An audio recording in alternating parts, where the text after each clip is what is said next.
Amis sportifs, amis sportifs, bonjour et bienvenue dans La Séance, le podcast. La séance est celle que tous les athlètes d'endurance réalisent. A priori simple, la séance s'intègre dans une programmation et s'articule en plusieurs temps, souvent bien distincts comme l'échauffement, le corps de séance et le retour au calme. Toutes les séances ont, ou du moins devraient avoir, comme objectif de faire progresser l'athlète. Mais pour cela, encore faut-il comprendre la philosophie de la dite séance et se poser la question du pourquoi. Aujourd'hui, on reçoit Franck Guillon. Bonjour et merci d'avoir accepté l'invitation. Salut Barthélémy, merci à toi pour l'invitation surtout. Donc c'est un vrai plaisir de pouvoir partager avec toi. Super, merci. Bah, tu sais on va commencer. Je vais essayer d'être le plus complet possible sur ton parcours, à la fois en tant qu'athlète et entraîneur. Puis je te laisserai Mhm. compléter, corriger si ça te va. Ouais, pas de souci. Allez, c'est parti. Donc voilà, pour commencer, je pense qu'on peut dire sans hésiter que tu es quand même un modèle de résilience. Voilà, en tant que sportif, tu as fait une carrière de haut niveau. Tu as été triathlète professionnel avec des résultats très solides, notamment une victoire au Frenchman 2024 sur le format XXL, avec une victoire avec un temps canon en 7h50. Et puis si on revient sur ce mot résilience, indispensable évidemment à tout sportif, mais je trouve que ça te caractérise pas mal, on peut observer que tu as eu plusieurs passages difficiles, des épreuves difficiles, comme par exemple l'année dernière, où tu as dû et surmonter un nouveau passage à l'hôpital pour soigner un cancer, et pour montrer à quel point quand même tu es déterminé, tu t'étais inscrit à l'Embraman avant, et t'as honoré ce dossard, t'as été au bout de l'épreuve avec une très belle 18e place. Donc voilà, un immense bravo pour cette année 2025 que t'as bien affronté. À côté de l'aspect sportif, tu partages également ton expérience et ta passion pour le triathlon, avec du coup le développement d'une structure, une véritable équipe, la FG Crew Tri, avec comme objectif du coup d'accompagner et de faire progresser des triathlètes de manière très personnalisée. Et puis dans cette même dynamique, j'ai vu passer une information pépite ce matin, le lancement d'un projet triathlète.fr avec Tristan, aussi connu sous le nom du coup de d'Iron Human. Et c'est d'ailleurs avec des vidéos que vous avez tournées ensemble que moi je t'ai découvert et ça commence à remonter, c'était il y a déjà 4 5 ans ces vidéos-là où également voilà, vous partagiez des journées, des séances ensemble.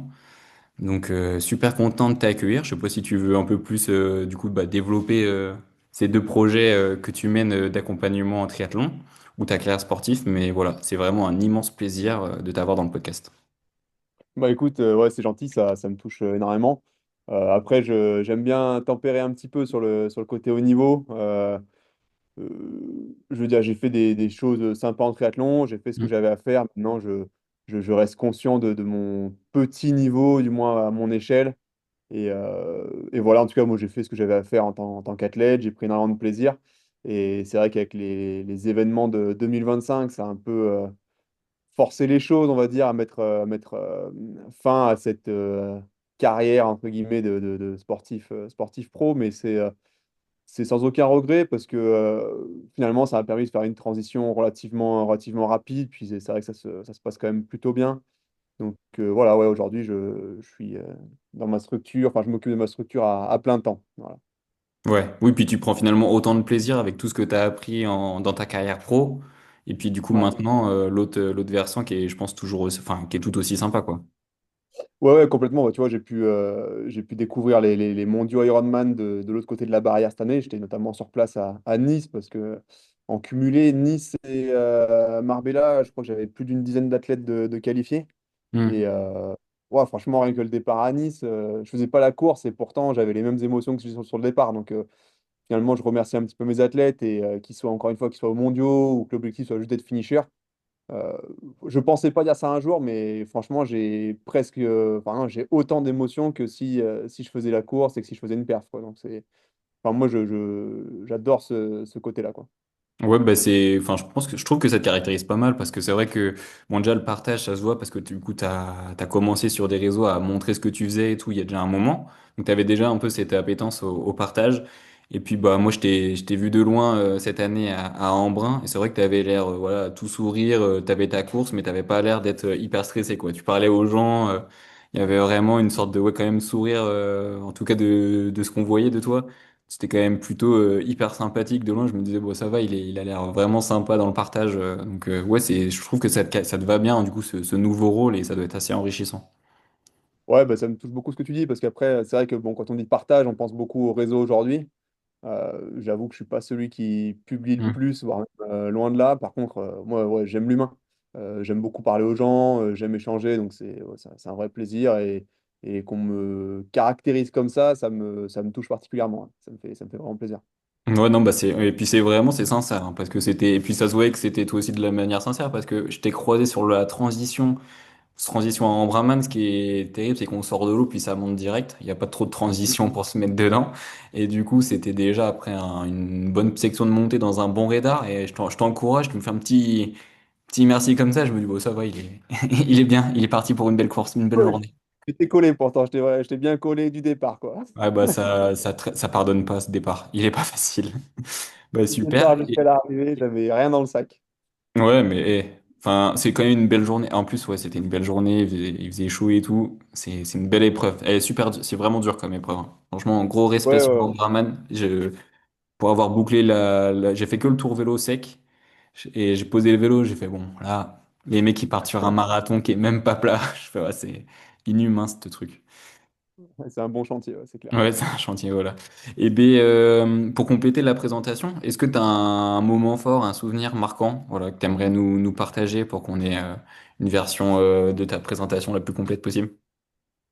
Ouais, bon après tu l'as déjà un peu dit. Bon, quelque part, j'avoue que avec le recul, même si sportivement c'était pas incroyable, j'avoue que faire Embrun dans les conditions où tu vois toutes les 6 semaines, je dois encore aller à l'hôpital pour faire mon traitement, machin et tout. Donc c'est vrai qu'on va dire que c'est la course qui m'a un peu tenu dans le triathlon jusque-là, parce que ça a été un peu dur derrière. Mais sinon, d'un point de vue un peu plus positif, je dirais que c'est le Frenchman. Parce que Hmm. j'avais bien galéré avant, j'avais des problèmes de pied pendant plusieurs saisons, et c'était un petit peu la course où j'y allais en me disant, allez, si je fais une bonne course, je continue, sinon j'arrête. Et j'y allais sans trop d'ambition, et franchement, tout s'est plutôt bien aligné ce jour-là, et ouais, quel plaisir, il y avait tous les copains en plus. Donc de le partager avec tous les copains, c'était encore mieux que de faire ça à l'autre bout du monde tout seul sur une course. Là, j'avais l'impression d'être à la maison, quoi. Donc c'était vraiment super. Enfin, c'était des émotions à l'état brut, hein. Ouais, puis je pense que quand tu as dû voir l'arche et le chrono, ça devait te parler quand même. Bah, le chrono, oui. Après, en toute humilité, je pense que c'est un chrono que j'avais dans les jambes depuis un petit moment. Hmm. Mais j'avais pas mal de problèmes avec mes pieds en course, ce qui fait que je pouvais pas finir les courses. Donc bon, avoir un chrono dans les jambes, si tu le fais pas en course, il vaut rien finalement. C'est comme dire, ouais, je vaux moins de 30 sur 10. Ok, mais tant que tu l'as pas fait, bah, tu le vaux pas. Donc, ouais, en soi, voir le chrono, c'était cool. Finir la course, c'était cool. Mais le plus sympa en cette journée, c'était vraiment de partager, d'avoir tous les copains sur le bord. Ça, c'est ce que je retiens. Ouais, enfin, tu vois, il y a une photo où je suis avec mes copains sur le bord et on Ouais. partage tout ensemble. C'est plus ça que je retiens, quoi. Ouais, C'était ok, vraiment une belle ouais. journée. Ouais, une journée complète de A à Z et du Ouais. plaisir du début, quoi, à la fin. Ouais, trop top. Nickel, bon souvenir. Qui plonge bien dans l'univers du tri. Et puis du coup, bah, ce que je te propose, c'est que nous, on entame la séance du jour. On va essayer de la décortiquer du coup en Ouais. trois temps clés. Ouais. Présentation, déroulement et puis bah, bilan. Comme ça, on sera au top sur la séance et on fera une belle conclusion avant de se quitter. Ok. Ça te va? Bon. Ouais, ouais, pas de souci. Alors, on part sur cette première étape, la présentation de la séance, pour l'introduire. Est-ce que tu pourrais essayer de nous présenter la séance du jour, de nous la décrire voilà, le plus concrètement possible, pour qu'on puisse se l'imaginer? Ouais. Moi, je t'avais proposé, parce que c'est un peu le thème du moment que je suis avec mes athlètes, alors ce serait à vélo, donc 3 fois 10 minutes à MLSS, j'expliquerai un petit peu après, plus 10 minutes RPE 7. Ok. Euh, alors en fait, bon, pourquoi MLSS, Maximum Lactate Solid State? Bon, il y a d'autres termes hein, que celui-là. Ça se situe, si tu veux, je sais pas pour ceux qui travaillent avec densité critique, environ allez, 5 à 10% sous CP. En gros, on est encore largement dans le domaine stable, mais on est sur des valeurs très hautes dans le domaine stable. Donc ça permet plusieurs choses, hein. En fait, bon, si on prend ton lactate pendant ces séances, potentiellement tu vas être, tu vois, entre 3 et 4, donc tu vas être très haut. Mais comme au cardio, en fait, tu vas être très haut, mais sans dérive. Donc en gros, on apprend à ton corps à tourner à fond, voilà, si on peut vraiment vulgariser comme ça, mais sans engendrer une fatigue extrême et sans dériver vers VO2 max, FC max et compagnie. Donc l'idée, c'est vraiment arriver à cumuler du temps de travail à des hautes valeurs sans dériver. Euh, Ce qui se passe à ces intensités-là, bon, on a tout ce qui se passe en intensité en dessous, parce qu'évidemment, ça s'empile, forcément. Et en fait, on va travailler notamment la fonction mitochondriale. C'est-à-dire, en fait, ces petites usines dans tes cellules qui font l'énergie, on va les faire turbiner à fond, mais sans non plus les saturer. Et donc, on va augmenter leur capacité à recycler le lactate, notamment. Ok, ok, donc ouais, c'est vraiment un objectif. T'en as déjà, du coup, tu as parlé de la description. 3 fois 10 minutes MLSS plus 10 minutes à RPE 7. Et Ouais, sur cette partie du coup MLSS, c'est l'objectif, c'est d'un point de vue physiologique, ce que tu disais, c'est vraiment de bosser à une intensité élevée ouais, pour élevé mais stable. Du coup, c'est une nuance qu'il exactement. faudra qu'on Voilà. revienne dessus sur sur Ouais. comment du coup on essaie de se calibrer là-dessus. Intense et Mm. stable pour du coup développer d'un point de vue physiologique bah, tout ce qui est ouais, capacité à gérer le lactate, à le recycler, à bien l'utiliser. Du coup, ça emmène à cette séance-là. Je suppose qu'elle n'arrive pas tout de suite comme ça dans un plan d'entraînement. C'est quelque chose que tu dois amener progressivement. C'est à quel moment que que tu l'as fait découvrir à tes entraînés et du coup, tu en as un peu parlé, mais est-ce que c'est dans un objectif de course ou c'est plutôt du coup dans une phase de préparation? Alors, c'est une vaste question, parce qu'en fait, on peut. Du 5 km à l'Ironman, Mhm. c'est intéressant comme ça. De toute façon, il faut travailler tout pour faire l'Ironman, donc c'est intéressant pour tout le monde. Ça reste de la haute intensité contrôlée, mais ça reste de la haute intensité quand même. Donc, généralement, j'ai mis un petit peu à distance des courses, parce que c'est pas une allure spécifique pour beaucoup de courses. Donc, j'aime bien les mettre, bah, tu vois, cette période de l'année, là, passer des longs blocs au seuil tu vois, en hiver, je trouve que c'est quand même intéressant. Je parle pour un triathlète, là, hein. Mhm. Effectivement, on est quand même encore un peu dans la saison de triathlon, on commence à remettre en route. Souvent, on a fait un petit bloc de VO2 max avant, ou comme on veut, hein, VMA, PMA, on peut l'appeler comme on veut, c'est un peu tout pareil. Et à la suite de ce bloc VO2, j'aime bien ouais, caler un petit peu de MLSS. Ok. Et donc ça s'adresse à dans le cadre de ouais, plutôt dans le cadre de la préparation, même si du coup ça peut se mettre un peu n'importe quand dans l'année, ça s'adresse du coup à quand même parce que du coup il y a aussi la notion de RPE. On va essayer peut-être de le développer, mais du coup ça s'adresse à quel type de public? T'as dit que ça peut aller du coup des athlètes qui vont ouais, de distance courte à distance longue quand même. Mais Ouais. faut maîtriser ces termes de MLSS et de RPE. Du coup, c'est quoi? C'est plutôt des athlètes quand même confirmés? Bon, en soi, pour moi, si c'est tout le monde peut en faire, c'est juste que un athlète très confirmé, au lieu de se mettre à enfin, pour l'inverse, plutôt, un athlète qui est un petit peu moins confirmé, au lieu de se mettre à 95 voire 97% de CP, potentiellement on va le mettre à 85 ou 90%, parce que sinon en fait tu lui mets son 3 fois 10 minutes, tu peux être sûr que dès le deuxième, pof, il va derrière VO2 max. En fait, on n'est plus en état stable, on va passer, on change de domaine et ça dérive. Donc en soi, tout le monde peut en faire. Maintenant, il faut jouer sur la durée et l'intensité. Ok. Voilà.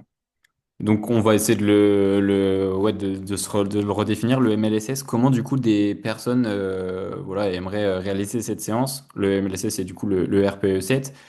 En termes pour connaître du coup ces allures, cet effort-là, comment les gens pourraient se trouver son MLSS, enfin leur MLSS, et du coup qu'est-ce qu'ils doivent aller rechercher sur leur RPE? Bon, déjà, ouais, voilà. Moi, je travaille beaucoup avec le RPE. C'est quand j'analyse une séance, c'est un des premiers trucs que je regarde, c'est wellness et RPE. Euh, Généralement, déjà, j'ouvre ma séance sur Nolio. Si je vois un RPE 8 ou 9, je sais que la séance, elle est ratée. Mais ça ment pas, hein. Tu regardes la séance, ça a derrière le 2 max. Un bon RPE sur une MLSS, c'est autour de 6-7. RPE 6-7. 7, c'est le sweet spot. Voilà. Ok. Après, t'as ça, t'as le talking test, en gros, la façon dont tu peux parler. Un talking test sur ces intensités-là, c'est une phrase, quoi, au mieux. On a parlé du RPE, on a parlé du talking test. Ensuite, la fréquence cardiaque, c'est une fréquence cardiaque qui est relativement haute. On n'est pas si loin que ça de 90% de FC max, mais elle ne dérive pas. Mhm. C'est-à-dire que tu prends toutes tes reps, il n'y a aucun décrochage, tu vois, en fait, même comment on sait qu'une séance est plus ou moins réussie, je te mets, mettons, je sais pas, c'est 250 watts, tu te mets à 250 watts, tu fais ton 3 fois 10 minutes, le premier, tu vas être à 60 BPM, le deuxième, 162, donc là, on est encore dans le thème, Mhm. et le troisième, tu vas être à 170. Tu vois, là, Ok. pour moi, il y a un découpling, il y en a un qui est beaucoup plus haut. En fait, si tu as un cardio qui dérive de plus de 5%, tu sais que tu n'es plus dans le thème. Ok. Ok. Donc oui, si on est. Ouais, pour intensité constante, hein, pour une même Mhm. allure ou même puissance.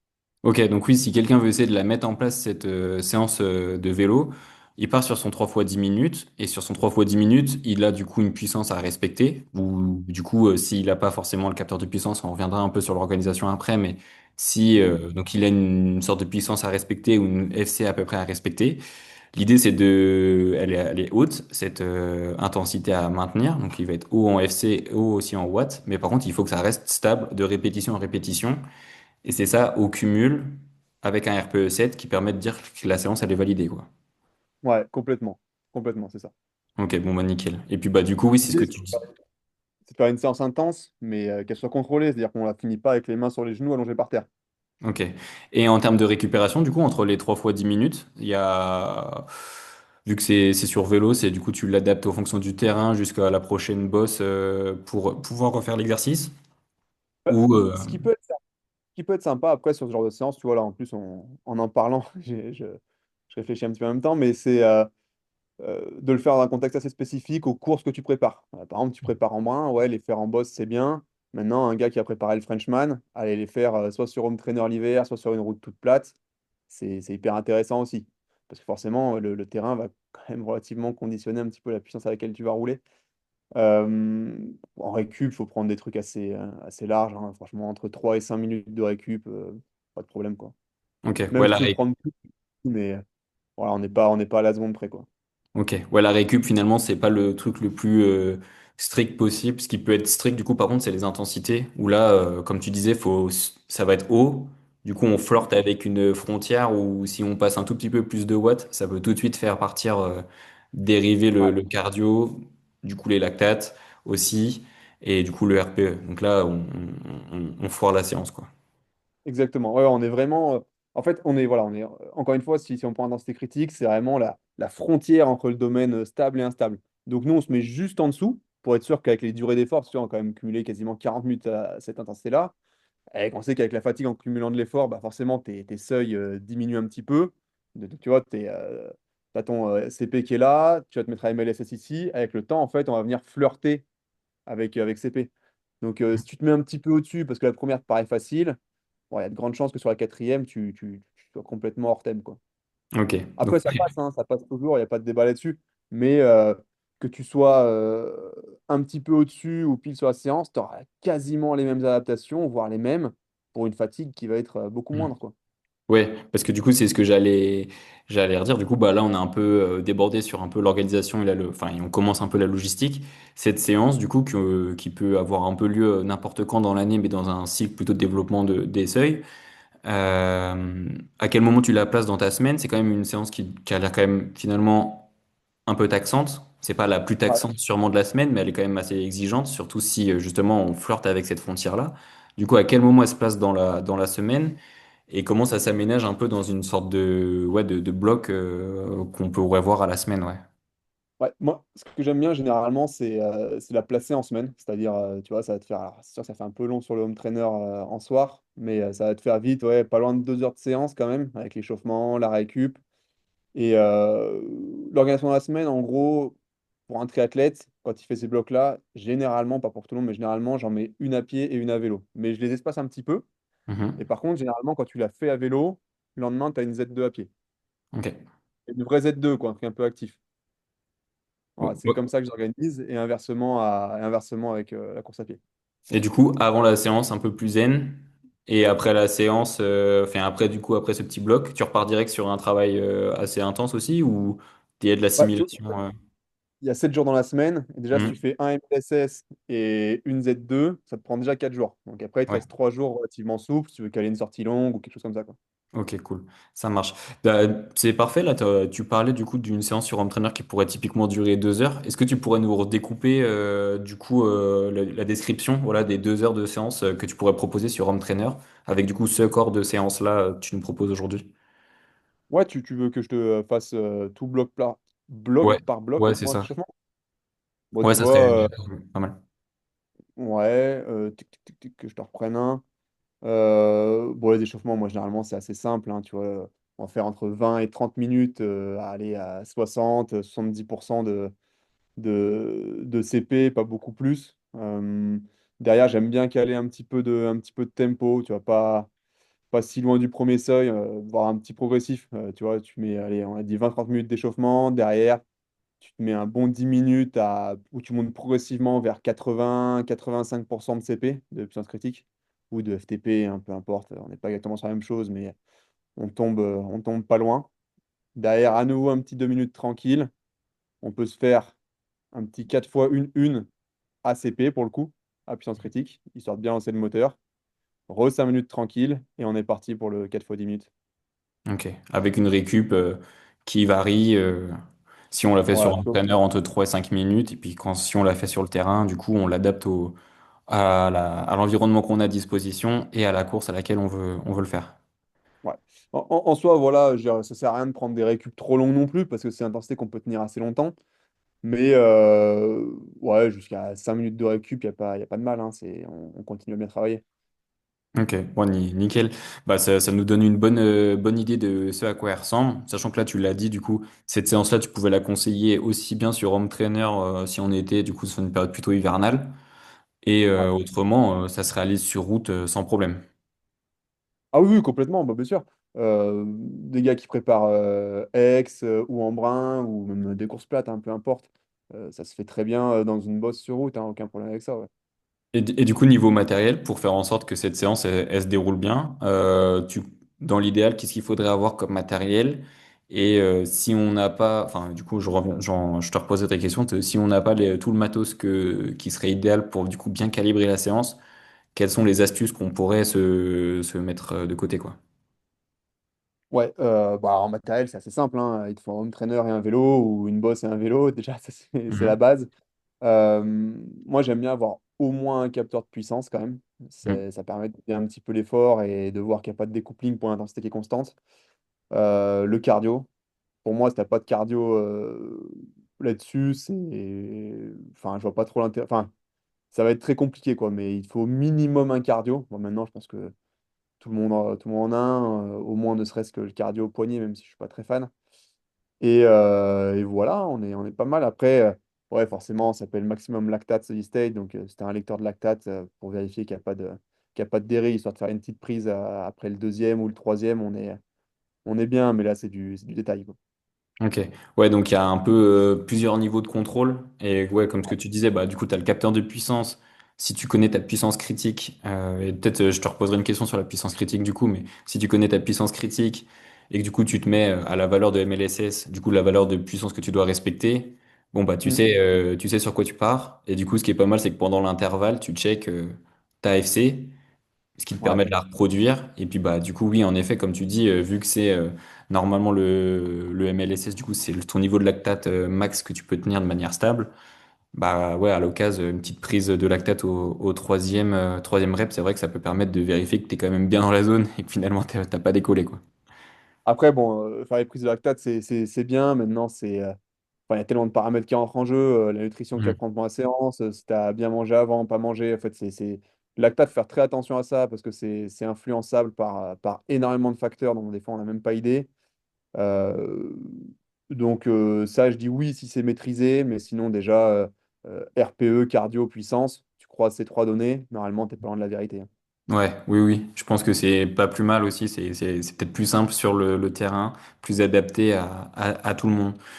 Ok. Donc en termes C'est de... pareil. Pardon.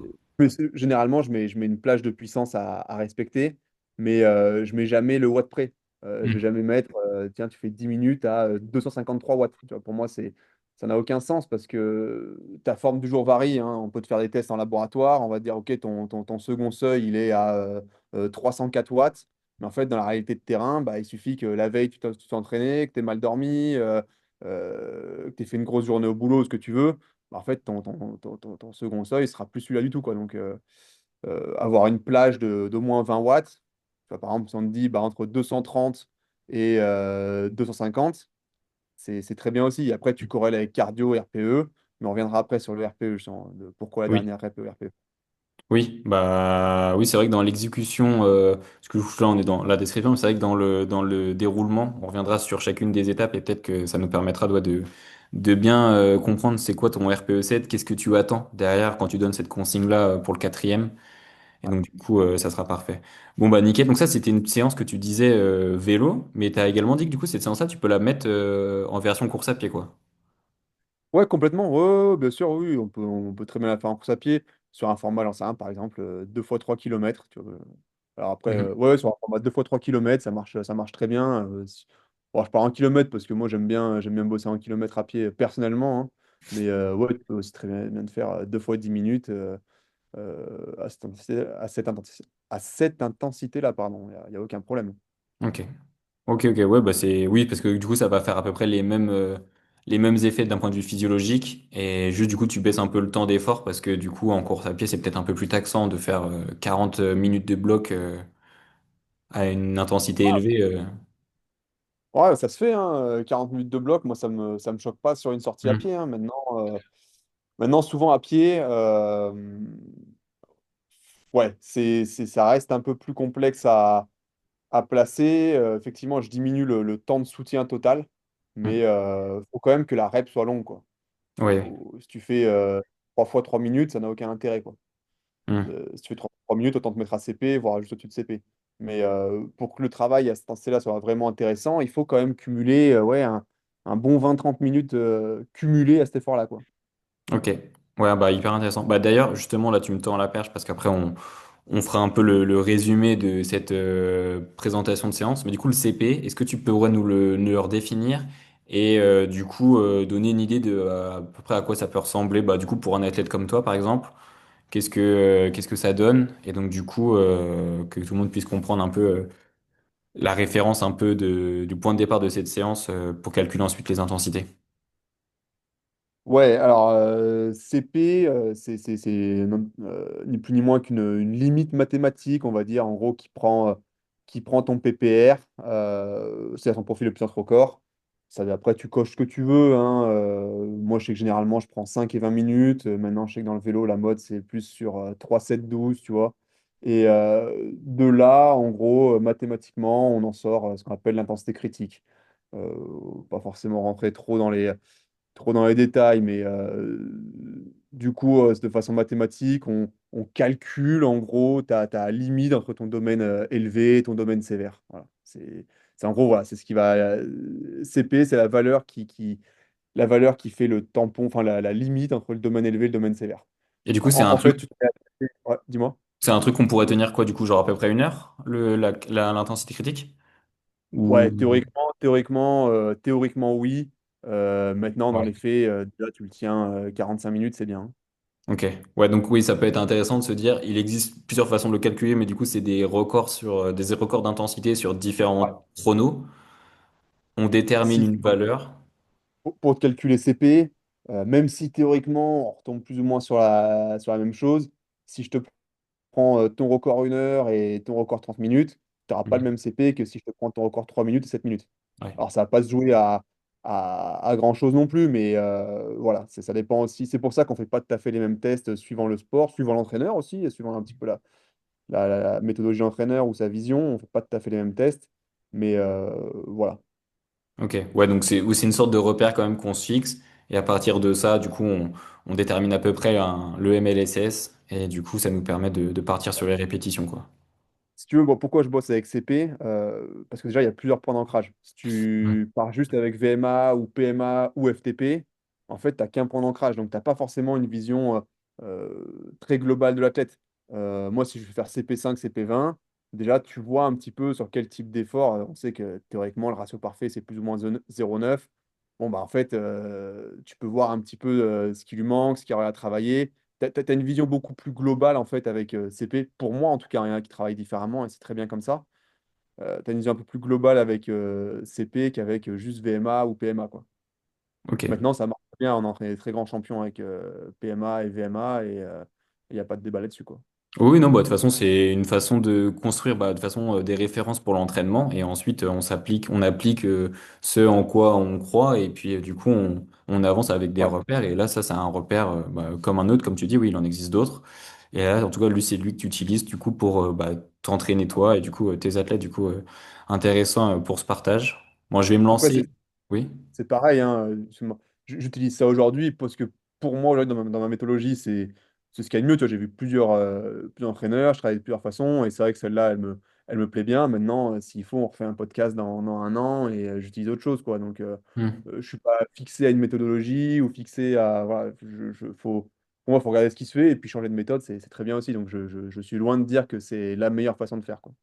Ah bah ça déjà c'est une force d'être capable de se rendre compte qu'on utilise un outil, de dire pourquoi on l'utilise et puis évidemment d'être sensible à tout ce qui peut voilà nous arriver et qu'on peut s'approprier comme outil. Je suis totalement là-dessus. Au moins ça montre que ouais t'es réceptif à tout ce qui peut être utile à améliorer bah, le coaching ou l'athlète. Donc c'est chouette, c'est important. Bah écoute, on a fait une présentation assez correcte de cette séance vélo. Je vais essayer de faire le résumé, puis on attaquera la suite. Donc, si on essaye de se résumer, c'est une séance du coup de vélo que tu nous as proposé là, avec grosso modo un corps de séance qui dure 40 minutes d'effort assez soutenu. C'est donc 3 fois 10 minutes au MLSS, une intensité du coup entre la frontière entre la zone 3 et la zone 4, légèrement en dessous. Je te laisserai repréciser, plus 10 minutes au RPE 7. C'est une séance du coup qui va permettre d'améliorer la capacité à tenir une allure bah, élevée pendant un certain temps, assez longtemps. Et c'est une séance qui est transversale, c'est-à-dire que en gros, elle peut intéresser bah, les cyclistes et les triathlètes qui préparent bah, toutes les distances, parce que ça permet de développer du coup grosso modo son deuxième seuil, d'être capable du coup de tolérer un peu mieux le lactate et du coup ouais, de globalement d'aller plus vite, plus longtemps. L'important dans cette séance, du coup, ce que j'ai bien compris pendant ces 3 fois 10 minutes au MLSS, c'est que du coup, on va avoir un lactate qui va être haut, un cardio qui va être haut, mais tout l'enjeu de la séance, ça va être de maintenir bah, du coup ces lactates et son cardio sans dériver. C'est-à-dire qu'il faut maintenir du coup cet effort sans faire l'effort de trop qui dépasserait du coup voilà l'intensité recherchée. Et donc oui, ça s'adresse à des profils du coup de cyclistes triathlètes qui cherchent à développer à la fois sur courte distance en triathlon, à la fois sur longue distance en triathlon. Voilà, c'est une séance qui peut durer suffisamment longtemps. En tout cas, il y a déjà 40 minutes d'effort avec des récup entre les blocs qui peuvent aller de 3 à 5 minutes en fonction voilà du niveau et de l'athlète et des courses qu'il prépare. Après, pour les très motivés, ça peut se faire dans l'eau aussi, mais moi, perso, j'ai jamais fait, hein. Ouais, dans l'eau, ouais. Ouais, c'est pour moi non plus. On me verra, en tout cas, on me verra pas la faire dans l'eau, ça c'est sûr. Peu de chance, hein. Du coup, ouais, c'était à peu près bon en résumé. Ouais, ouais, ouais. Après, bah, quand tu dis zone 3 ou 4, ça dépend aussi un peu du modèle avec lequel tu bosses. Oui, bah c'était pour Si ça. tu pars par un modèle ouais. Si tu utilises un modèle à 7 zones, on est en gros zone 4, quoi. Ouais, mais c'est pour ça que quand je l'ai dit, je me suis dit attends, est-ce qu'on est on est raccord sur ça. Du coup, c'est sous le second seuil pour faire Voilà. En gros, c'est légèrement en 5 dessous. secondes, ça. Voilà. Voilà, comme ça va permettre de se fixer. Ok, eh ben écoute, on passe au déroulé de la séance. On a posé un peu les bases en termes d'organisation, de logistique. Maintenant, on va se mettre sur le côté pratique. On part. Comment toi tu fonctionnes? Bah, du coup, tu as la double casquette, ça va être intéressant. En tant qu'athlète et en tant que coach, cet entraînement, tu le reçois comment tu le reçois le jour J ou t'as tendance à prévenir un peu plus en avance quand tu as des séances comme ça à proposer aux athlètes? Non, moi, généralement, enfin, moi, en tant qu'athlète, j'aimais bien avoir mes programmes en avance. Et du coup, pour mes athlètes, en fait, j'entraîne comme j'aime être entraîné, pardon, ou j'aurais aimé être entraîné. Mhm. Euh, pour moi, je vois pas l'intérêt. Après, si, peut-être sur du présentiel, ça peut être intéressant ou quoi, mais c'est pas vraiment ce que je fais. Donc, pour moi, faut l'avoir en amont, que le gars puisse se préparer déjà à la faire, même si c'est pas une séance hors norme non plus. Mais ouais, ouais, généralement, pour moi, tu as au moins un visuel sur la semaine d'après, voire sur 15 jours, hein. Ouais, comme ça, en termes d'organisation, c'est peut-être en effet Ouais, plus simple. Et, clairement, clairement. et tu passes par t'as un outil, une plateforme que tu utilises particulièrement, que tu aimes bien, parce que, je sais pas, elle est simple, elle est fluide. Ouais, j'en ai testé plusieurs. Tu vois, bon, c'était plusieurs. J'ai testé Training Peaks, Overcoaching, je sais pas si ça existe encore d'ailleurs ça. Et Nolio, j'ai pas testé Aidoo, faudrait que je teste, hein. J'ai des athlètes qui me bassinent un petit peu pour que je teste ça, donc faudrait que je teste un jour. Mais si tu veux, là, j'ai tout sur Nolio, j'ai tous mes modèles de séance, donc moi, je bosse avec Nolio, en plus, c'est français, donc voilà. Ouais, ok. Ouais, Aïdou, c'est, ouais, je pense les triathlètes, ouais, j'en ai entendu parler. Avant de me mettre vraiment un peu dans l'univers du triathlon, j'en avais pas entendu parler. C'est vrai que c'est un truc un peu de triathlète, le Aïdou. Ouais. Ok, Mais nickel. c'est en même temps, c'est des triathlètes qui ont développé, alors, sauf si je dis une énorme connerie, et j'espère qu'on me le dira, mais je crois que c'est Fred Belobre qui a participé au développement ou qui a développé ça, quoi. Ok. Ouais, bah écoute, je regarderai aussi parce que c'est vrai que c'est présent dans cet univers du triathlon. Donc, ok, Ouais, ouais. t'as la séance qui est mise dans ton programme, tu le sais pas mal de temps en avance. Est-ce que voilà, c'est une séance qui est quand même un peu tonique, un peu dure et un peu exigeante quand même. Est-ce qu'il y a une routine que tu aimes bien faire pour ce genre de séance avant même du coup de préparer le vélo? Est-ce que tu as ouais, une routine, une façon d'entamer ta journée? Euh, ouais, c'est vaste comme question. Est-ce que j'ai une façon d'entamer ma journée? Alors, quand je m'entraînais beaucoup, elle commençait dans l'eau, généralement. Hmm. Euh, Après, de manière générale, je suis pas vraiment matrixé par tout ce qui est gris-gris ou, tu vois, mettre d'abord la chaussette droite puis la chaussette gauche. Hmm. Pareil, tout ce qui est mobilité, je pense, l'un des pires exemples au monde. Je m'étire pas, je me mobilise pas. Est-ce que c'est bien ou est-ce que c'est mal? Je laisserai les auditeurs se faire leur avis là-dessus. Mais non, non, moi, généralement, la séance, elle commence. Je prépare mes bidons, je prépare mes gels et puis c'est parti, quoi. Ouais, tu vas pas et du coup tu demandes pas à tes athlètes de faire 20 minutes de mobilité avant et un peu de PPG d'abord quoi. Non, et puis, enfin. De manière générale, bon, déjà, PPG, moi, je suis pas du tout spécifique dans tout ce qui est prépa physique. Hmm. Bon, pas, hein, je raconte pas de. Ce que je maîtrise pas, je le fais pas, tout simplement. Et puis, en plus, ça m'intéresse pas plus que ça. Il y a des gens qui sont très compétents là-dedans. Moi, c'est pas le cas. Non, par contre, ce que j'aime bien mettre, c'est. Alors, ça dépend des séances, c'est pas toujours vrai, mais en général, j'aime bien quand même avoir un échauffement qui se répète, tu vois, Hmm. qui est un peu plus ou moins toujours le même. Sur Lambert, sur Abrahamsen, et Abrahamsen, il fait tout le temps le même échauffement. Hmm. Et je trouve ça. Alors, après, entre le faire tout le temps le même et essayer de le répéter sur une période, un échauffement un peu identique, je pense qu'il y a. Voilà. Mais ouais, j'aime bien avoir quand même un échauffement qui se ressemble de séance en séance. Au moins, ça te permet de jouer un peu de sensation, quoi. Ah bah ça c'est intéressant et c'est vrai que bah, du coup on va peut-être en reparler. Tu nous en parleras de cet échauffement un peu typé que tu aimes bien te faire parce que je pense qu'en effet c'est pas mal pour savoir ouais, la forme du moment et vu que ta séance il y a du MLSS mais il y a aussi une dernière rep en RPE, ça peut peut-être être Ouais. ouais, intéressant. Bon bah nickel. Donc on a reçu en avance la séance, pas de choses particulières en termes de mobilité ou d'échauffement, si ce n'est du coup bah, l'échauffement une fois que tu pars sur le vélo. Tu as parlé de préparation des bidons, des gels. Là on part dans l'idée au minimum pour 2 heures, dans la séance que tu proposes Ouais. version classique. 2 heures, du coup c'est quand même un peu long, c'est quand même assez intense, voire intense. Du coup, là-dessus, pour préparer les bidons, préparer la nutrition, toi, tu partirais sur quoi? Ben, c'est pareil. Vaste question. La nutrition, si tu veux, j'ai été plein de, comment dire, plein de certitudes pendant un temps et maintenant je le suis un petit peu moins. Si tu veux, on est passé par une phase de plus t'en prends, mieux c'est. Aujourd'hui, je suis un peu plus tempéré là-dessus.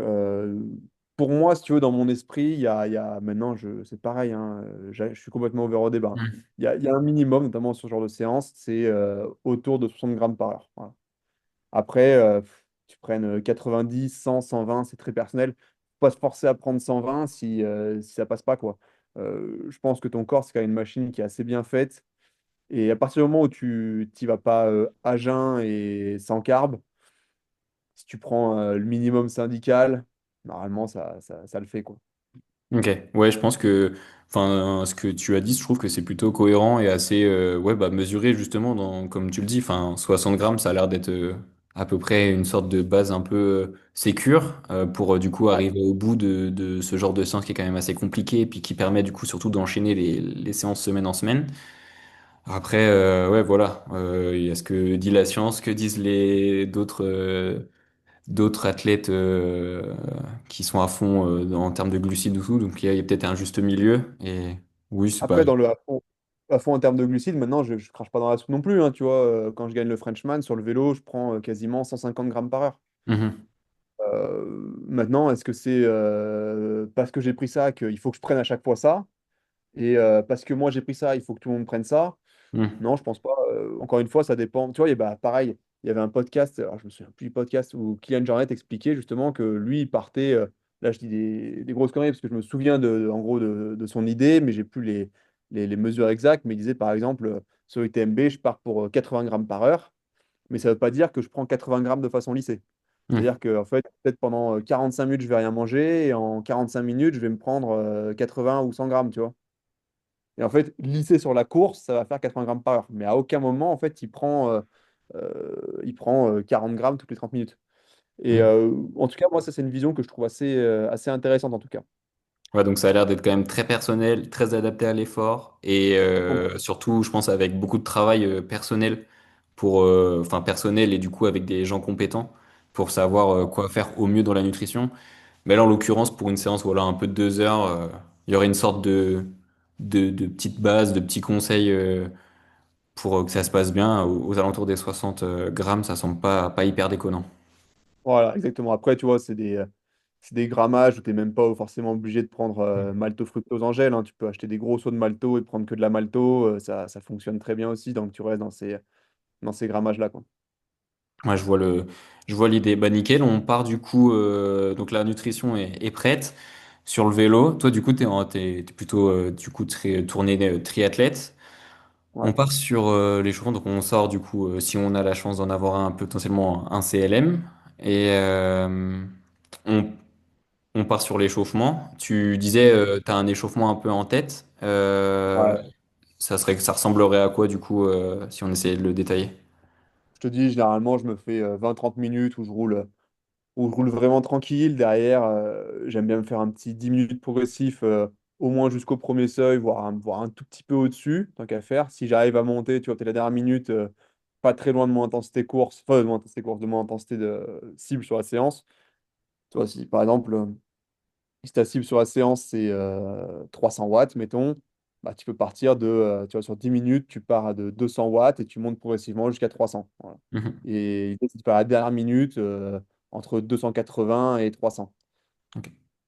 Ensuite, petite récup, et derrière, je me fais un 4 fois une à ACP. Pas plus vite, pas à bloc, c'est pas de la VO2, c'est juste pour mettre en place le corps, que ce soit bien chaud, que tous les systèmes soient bien activés, et que la première, que sur la première rep, tu une bonne inertie cardiaque directe, quoi. Ouais, oui, parce que c'est vrai que si tu l'attaques à froid, il y a justement le cardio, le temps qui monte, les lactates, le temps qui monte, ça peut être, Ouais, ça peut pas ça peut-être. surprend un petit peu. Voilà, c'est ça. Ok, nickel. Donc du coup, on arrive sur le corps de séance. Potentiellement, si on a de la nutrition, c'est peut-être le moment de le prendre parce qu'on a déjà fait un bel échauffement. Ouais.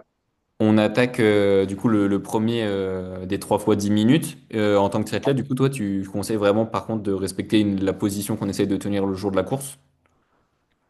Ça dépend un peu de la période de l'année.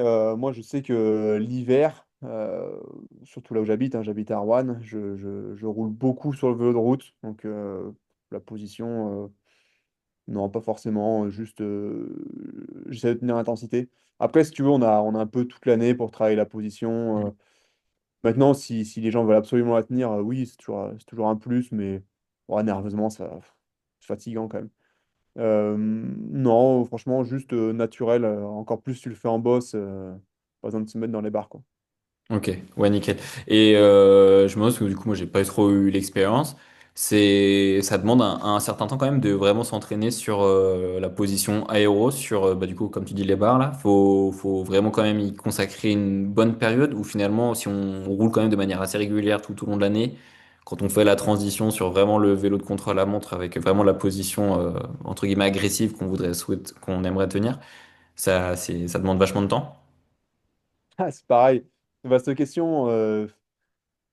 C'est comme si je te dis, tiens, un gars qui a juste nagé un petit peu gamin, est-ce qu'il va vite arriver à nager, à Hmm. passer des séries en 1,30 au 100? bah, coup de bol, il y en a, ils sautent dans l'eau, ils arrivent à nager, et d'autres, ils mettront beaucoup de temps à y arriver, quoi. Ouais, Euh, Ça dépend de beaucoup de choses, notamment de ta mobilité de hanche, ensuite de comment tu es positionné. Mais une chose qui est sûre, c'est que déjà, bah, sur un vélo de chrono, forcément, du fait de la position, tu fermes un petit peu ton angle au niveau des hanches. Donc, tu as un petit peu moins de puissance, tu vas tracter un petit peu dans les lombaires. Tu vas chercher des. Enfin, ouais, c'est quand même pas naturel. C'est pour ça que les triathlètes ont une position quand même assez particulière sur le vélo où on est assis, quoi, en fait, hein. Enfin, on est, par rapport, tu regardes un cycliste et, enfin, un vrai cycliste posé en position Titi et un triathlète. Alors, on pourra toujours me trouver des contre-exemples, mais généralement, ça n'a rien à voir, quoi, hein. Le triathlète est posé beaucoup plus confort. En plus, on arrive à tricher un petit peu sur les angles pour quand même, tu vois, on avance souvent la selle un petit peu plus que ce qu'il faudrait pour justement ouvrir un petit peu les hanches. Bon, après, ouais, pour revenir à la question de base, que ça prend du temps, ouais, c'est vraiment variable, c'est ouais, c'est hyper vrai. individuel, hein. Ouais, c'était une question Je me posais juste la question parce que je me disais, est-ce que... Mais en effet, oui, tu as raison, c'est totalement personnel et il y a tellement de paramètres différents que donner une réponse type, ça serait pas possible parce que même d'une personne à l'autre, ouais, ça va pas être les mêmes limites. Donc, Ouais. c'est vrai que Sachant c'est que toi, complexe. pour moi, tu peux faire une étude posturale. Hmm. Ça te donne une bonne base. Maintenant, tu as fait ton étude posturale, tu pars avec une clé dans la poche et il faut pas hésiter à régler régulièrement parce que, enfin, si tu veux, quand on fait une étude posturale, généralement, on t'applique des normes et par définition, une norme, ça s'adapte à une majorité, enfin, une moyenne, quoi. Il suffit que tu sois pas dans la moyenne, comme 90% des gens, bon, bah, Ouais, t'es t'es pas cuit. bon, quoi. Ok. Voilà. Ok. Bon, du coup, on est reparti sur cette séance. Du coup, on fait les trois répétitions de 10 minutes, du coup, au MLSS. Toi, tu donnais une fourchette, par exemple, c'était à peu près 300 watts, c'est ça? Pour moi, tu parles? Ouais, je sais pas, tu me disais à la fin de ton échauffement, t'arrivais à 300 watts, du coup, c'est ce que tu voulais tenir potentiellement sur le corps de séance? Non, je te donnais un exemple comme ça, hein. Ok, Mais non, bon, pour mes séances à moi, ok, sur MLSS, ouais, c'était plus sur du 380, quoi. ok. Ok, donc là, tu faisais, typiquement, on fait attention du coup bah, à maintenir ces watts-là grâce au capteur de puissance. Tu checkes du coup aussi l'AFC. Il y a une plage que tu t'autorises. C'est quoi la plage que tu t'autorises entre chaque répétition En fait, il faut arriver à être allez, à grand maximum 90% de FC max, grand maximum. Hmm. Et il faut pas que ta fréquence cardiaque dérive de plus de 5%. Ok, Donc, si on prend un exemple bateau, ta FC max c'est 200. Donc, 90%, ça te fait 180. Donc, il faut rester, tu vois, entre 100, 78 et 183, quoi, tu vois, dans ces Mhm. 5 BPM-là. Si tu montes à 185, 186 jusqu'à 190, ta séance, elle est finie, quoi. Ok. Et donc du coup, imaginons les deux premières se passent bien, la troisième ça commence un peu à se compliquer. Qu'est-ce que tu conseilles de faire? On casse la série en cours, on la divise en deux et on fait deux blocs. On diminue les watts. Comment on peut adapter du coup cette séance sur le moment? La casser en deux, je suis pas forcément pour. Maintenant, demain, j'ai un athlète qui. Alors, c'est très rare que ça arrive, hein. J'ai un athlète qui me le fait, je suis content, pas de si. Maintenant, moi, si tu veux, un athlète qui arrête une séance parce qu'il voit que son cardio dérive, pour moi, c'est très bien, quoi. Il y a pas de Hmm. débat là-dessus. Je suis très content. Après, ce qu'il faut accepter de faire, c'est de baisser les watts, hein, tout simplement. Ouais. Si tu baisses le facteur externe qui est les watts, mathématiquement, ta FC va diminuer, hein. Il n'y a pas forcément trop de débat là-dessus.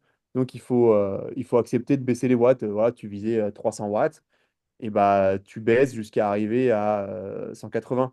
Comme on dit, hein, métabolisme first, hein, surtout sur ces séances-là. Ouais, ouais. Oui, du coup, il y a vraiment la logique initiale de la séance, c'était de respecter une intensité haute de FC et ouais, de production de lactate, mais qui doit rester stable. Du coup, oui, en effet, ce que tu dis, c'est que si jamais on voit que ça s'emballe, ça veut dire qu'il vaut mieux baisser pour maintenir ce critère numéro un de la séance qui était passer le maximum de temps dans un état où tu produis beaucoup de lactate sans que ça parte en vrille, quoi. Si tu veux, moi, je mets toujours des cibles en watts parce que ça Hmm. donne une induction. Au moins, c'est une valeur qui va très vite, hein. Tu appuies sur la pédale, les watts montent. Ça met beaucoup moins de temps à venir que le cardio ou que le RPE, ce que tu veux. Donc, c'est une induction qui est très facile en fait. Maintenant, forcément, plus on allonge le temps de maintien et plus il faut croiser les données. Euh, Si ton RPE dérive, si ton cardio dérive, il faut accepter de baisser l'induction en watts. Ouais. Ouais, non, mais C'est c'est hyper cohérent. Et puis, bah, du coup, ouais, c'est nickel parce que on fait du coup, c'est 3 fois 10 minutes au MLSS. Du coup, là, c'est quand même assez ciblé, une allure quand même, oui, une intensité à tenir comme on l'avait calculé, du coup, dans la première partie. Et ensuite, tu rajoutes un plus 10 minutes RPE 7. Du coup, est-ce que ouais. tu peux nous développer finalement cette dernière série, mais que tu dissocies du MLSS et que tu dis, voilà, c'est RPE 7. Ouais, ça, tu vois, c'est un petit twist, entre guillemets, auquel je pensais un petit peu cette année pour pimenter, parce que oh, je me rends bien compte que faire des tests, c'est pénible pour les gens, hein, CP5, CP20, moi, même si j'en mets pas beaucoup. Et parfois, t'as des gars qui progressent très vite, et c'est difficile de juste suivre et estimer avec des séances. Hmm. Euh, donc, en fait, si tu veux, c'est un petit peu un test caché, entre guillemets. L'idée, dans l'idéal, ce serait que le gars se mette sur son compteur, ou sa montre, peu importe, ils mettent que le chrono. Ils mettent pas le Hmm. cardio, pas les watts. Et qu'en fait, il arrive à refaire le même 10 minutes que ce qu'il a fait avant, voire un peu au-dessus. Il se fasse confiance, en fait. Il se met RPE 7, donc théoriquement, il est à intensité cible, et on voit s'il a mis plus ou moins de watts, son cardio dérivé ou pas. Il y a de grandes chances que s'ils mettent un petit peu plus de watts naturellement, que le cardio, allez, soit à peine plus haut, mais qu'il n'y ait aucune dérive sur le cardio, qu'on reste sous les 90% de FC max, il y a de grandes chances qu'en fait, qu'il ait progressé un petit peu, quoi. Ouais, Même, c'est une technique de coach, ça, que tu nous ouais. révèles là. C'est pas mal, ça. Et même sans progresser, tu vois, tu peux mettre des séries comme ça. Alors, j'en mets pas souvent, il faudrait que j'en mette un peu plus, mais euh, tu mets des séries comme ça apprend aussi aux gars à se connaître parce que aujourd'hui, enfin, je sais pas, tu vois, mais aujourd'hui, c'est compliqué de faire sortir les gens de leur data, de leur montre. Tu vois, par exemple, moi, je bosse avec Nolio. Les séances, elles retombent directement dans les GPS. Bon, t'en as, ils regardent même pas la séance avant de partir. Ils font la séance et en fait, Mm. quand ça bip, ils font ce qui est marqué sur le compteur, quoi, tu vois. Ouais, ouais. Ouais, là, c'est vrai que pour le coup, c'est intéressant ce que tu proposes parce que, en fait, mais tu leur dis, du coup, que ce RPE, tu leur donnes la consigne de mettre cet Ouais. écran sans données. Parce que, du coup, faut jouer le jeu, en fait, sur cette dernière répétition. C'est. Théoriquement, il faut jouer le jeu. Après, je suis pas bête, hein. J'étais athlète avant. Je sais que même si je mets pas de données, je sais que dans 90%, si ce n'est pas 100% des cas, ouais, tu sais, c'est vite fait, hein. Tu vas sweeper, tu vas voir un petit peu, ah, je suis mieux, je suis moins bien, je suis dans le thème. Donc en fait, maintenant, j'ai mis juste une note. Il n'y a pas de cible en watts, c'est voulu. Voilà. Ok, non mais c'est intéressant parce qu'en effet, réussir à apprendre à se connaître, c'est important, d'autant plus le jour de course. Et en effet, par exemple, bah là typiquement, tu prends un terrain comme l'Embrunman, il y a des variations de d'allure qui peuvent être à n'importe où. Des fois, il y a du vent, des fois, il y a vent de dos, des fois, il y a Enfin, de toute façon, en vélo, voilà, le terrain, c'est dehors, donc c'est hyper variable. Et c'est vrai que ce RPE, ça peut être un super outil. Et puis le truc qui est hyper cool, enfin, du coup, maintenant que tu m'as expliqué, c'est ce RPE, je trouve ça hyper intéressant, ça donne envie de le faire. Parce que du coup, en effet, si tu joues le jeu, et que finalement à la fin tu découvres les données et qu'en effet tu vois que c'est pas plus mal, ça correspond à peu près à ce que tu faisais au MLSS et tout, bah ouais, t'as de quoi être vachement satisfait et de sentir que t'as bien progressé, ouais. Mais encore une fois, le RPE, c'est, je pense, beaucoup trop sous-estimé. Moi, très honnêtement, pourtant, je suis un fan de data, hein, je regarde beaucoup de choses. Mais sur les séances, c'est la première chose que je regarde, c'est le RPE. Hmm. C'est une donnée qui paraît très subjective comme ça, parce qu'on se dit, oh, bah, vas-y, peu importe. Et pourtant, enfin, c'est d'une pertinence pour un athlète qui a quand même un peu de vécu et pas d'expérience, et encore que, des fois, ça dépend. Mais ouais, enfin, pour moi, si je devais garder qu'une seule donnée pour entraîner, c'est le RPE. Ouais, parce que du coup, RPE, quand tu dis RPE 7, en termes de sensation, ça correspond grosso modo, enfin du coup si on rappelle RPE, du coup ça se base sur les sensations physiques du coup et mentales, du coup ça s'adapte vraiment au contexte de l'athlète sur le moment. Ça se base RPE 7, ça ressemble à quoi à peu près du coup en termes de ressenti sur le vélo pour qu'on s'imagine bien? Bah, tu vois, Alors, comment je pourrais le définir un RPE? Le RPE 4, je peux te le définir comme confortablement désagréable. Ouais. 7, on pourrait dire difficile, mais pas trop. Mais pas Dif- impossible, quoi. Ouais, difficile mais pas impossible. Difficile, mais Ouais, pas trop. ouais, on parle plus. Grosso modo, on parle plus. Ouais, bah, s'il faut sortir une petite phrase, faire une Ouais. petite blague, on peut toujours, mais normalement, ouais, ça parle plus trop, quoi. Ouais, on est dans l'effort. C'est quand même difficile. Et, Ouais, il euh, faut et, et finalement, en termes de puissance, c'est ce que tu disais, on n'est pas si loin de ce qu'on devrait mettre au MLSS ou quasiment un peu sous le deuxième seuil, quoi. Bah, en fait, voilà, théoriquement, t'es RPE 7, t'es encore à ton MLSS, hein. Ouais, Mais c'est ça. juste, tu le fais sans donner sous les yeux, quoi. Ouais, ok. Non, bah, en tout cas, marrant cette idée de, en effet, faire du coup sur les blocs assez longs et tu trafiques un peu ton entraînement pour mettre la dernière série en mode RPE. En jouant le jeu, je pense que ça peut être un truc vraiment sympa. Ça, c'est un bon truc de coach hyper intéressant. Bah, nickel. On arrive du coup à la fin de cette dernière répétition, la quatrième qui est un peu déguisée, parce qu'en 3 plus 1, on arrive sur la fin de séance. Comment tu fais le retour, le protocole de retour au calme? Est-ce que tu as un truc que tu aimes bien faire? Tu rallonges la sauce, on rentre direct. Moi, rallonger, généralement, je préfère mettre des rallonges à l'échauffement si vraiment, tu vois, genre, je sais rien, si je veux que cette sortie-là, elle fasse 3 heures, je préfère rallonger à l'échauffement, faire, tu vois, peut-être 40 minutes, voire 1 heure la première partie de l'échauffement. Mais non, à la fin, juste tu rentres hein, tranquille, hein. Ouais. Là, en termes d'intensité, on passe sous le Z, enfin, on est Z2, Z1, quoi.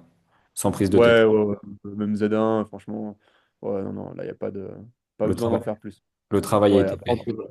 ouais, on peut toujours twister, tu vois, un gars qui a vraiment envie de faire la grosse séance de l'année, il peut rentrer en faisant, je sais pas, des petits blocs à Z2 et des sprints, mais franchement, après, c'est too much, quoi. Oui. Ouais, souvent, faut pas trop mélanger. Là, quand la recette est Ouais. bonne, faut pas trop rajouter d'ingrédients. Des fois, exactement, les choses les plus simples sont bien souvent les plus efficaces, hein. Encore une fois, moi, ce que j'aime bien dire, on a entraîné des grands champions jusqu'ici sans réinventer la roue. Pas forcément besoin d'inventer des nouvelles méthodes, d'inventer la roue, juste de bien faire ce qui existe déjà, quoi. Oui, oui, je vois ce que tu veux dire. Ben, nickel. Dernier point sur le déroulement, parce que c'est quand même du coup 4 répétitions de 10 minutes. Ça peut être un peu éprouvant mentalement, au-delà que ça soit taxant du coup énergétiquement, parce que du coup c'est quand même une intensité élevée et que du coup on a dit un apport en eau et un apport en sucre, ça peut être utile pour mener à bien cette séance. D'un point de vue mental, en plus on a parlé aussi sur Home Trainer potentiellement de cette séance. Est-ce que toi, tu as des petites habitudes mentales, des petits leviers que tu aimes bien donner, des petits tips pour aller au bout de ces 4 fois 10 minutes? Ouais, moi j'ai j'ai un petit tips mental, ça en fera rire certains qui font des séances avec moi. Généralement, quand il y a une séance comme ça, euh, et puis que je suis un peu fatigué, très généralement, je me dis, franchement, allez, je teste la première et après j'arrête. Je passe la séance. Bon, en fait, tu fais la première, tu te dis, ok, c'était pas si difficile. Tu dis, allez, vas-y, je refais une deuxième. Ah bah tiens, il me reste plus qu'une rep. Tu fais la troisième et après, allez, 10 minutes RPE7, terminé, quoi. Ouais, ouais, c'est une négociation Et constante en fait. Et à chaque fois, ouais, si tu veux, c'est une négociation facile en fait. Si tu veux, tu vois, moi, je suis vraiment pas dans le no pain, no gain. Je me laisse pas le choix. Je fais la séance enfin, faut que ça passe ou que ça casse. Pas du tout. Je suis vraiment dans c'était contrôlé, dans pas en faire plus que ce qu'il faudrait. Et quand il y a des grosses séances, bah, je fais la grosse séance, mais si tu veux, je négocie pas avec moi-même tu sais, à laisser des cartouches, à me dire, allez, vas-y, il faut que je fasse la séance, il faut absolument qu'elle rentre, sinon je suis nul ou quoi. Non, non, j'y vais, je me dis, allez, je fais au moins la première rep, je vois ce qui se passe. En fait, après, pour moi, même en course, même sur Ironman, si tu veux séquencer, Mm. découper ta course, découper ta séance, faire petit bout par petit bout, c'est, pour moi en tout cas, c'est un gros game changer, quoi. Ouais, ouais, je vois tu t'imagines ton entraînement comme un long fleuve et voilà, ça va venir, ça va passer, les étapes elles vont passer les unes après les autres et finalement tu arrives au bout de ta séance en la découpant comme ça, c'est tout aussi bien quoi. Si tu pars à ta séance, tu te dis, vas-y, ouais, j'ai 40 minutes au seuil à faire, franchement, on va l'enfer, quoi. Tu te Bah, dis, vas-y, c'est vrai, ça quand t'as va. envoyé la séance, je me suis dit, tu sais, quand je l'ai creusé, je me disais, bah, quand même, ça fait quand même 40 minutes, hein. 40 minutes Et proche ouais, de ouais, ouais. SV2, ça tape un peu. Ouais, non, c'est une bonne séance. Après, encore une fois, hein, tu peux la twister ou tu peux t'arrêter à 3 reps, tu peux faire 2 plus 1, Oui. tu sais comme tu veux, mais même des 7 minutes, hein, c'est très bien aussi. Mais ouais, enfin, vraiment, tu pars, tu cliques sur les pédales. Si tu déjà, je trouve que l'échauffement, il te permet vraiment de savoir où t'en es, de Mm. différencier la flemme de la fatigue, si tu veux, dans l'échauffement déjà. Si déjà tu pars à l'échauffement, tu fais ton petit 10 minutes tempo prog, t'arrives pas à monter aux intensités voulues, t'as aucune accroche cardio. Bon, en fait, tu sais que c'est pas de la flemme, c'est juste que tu es fatigué et la séance, ça sert à rien de la faire, quoi. Mm. Par contre, si tu as une bonne approche cardio, les puissances passent bien, tu dis, allez, vas-y, c'est bon, on teste.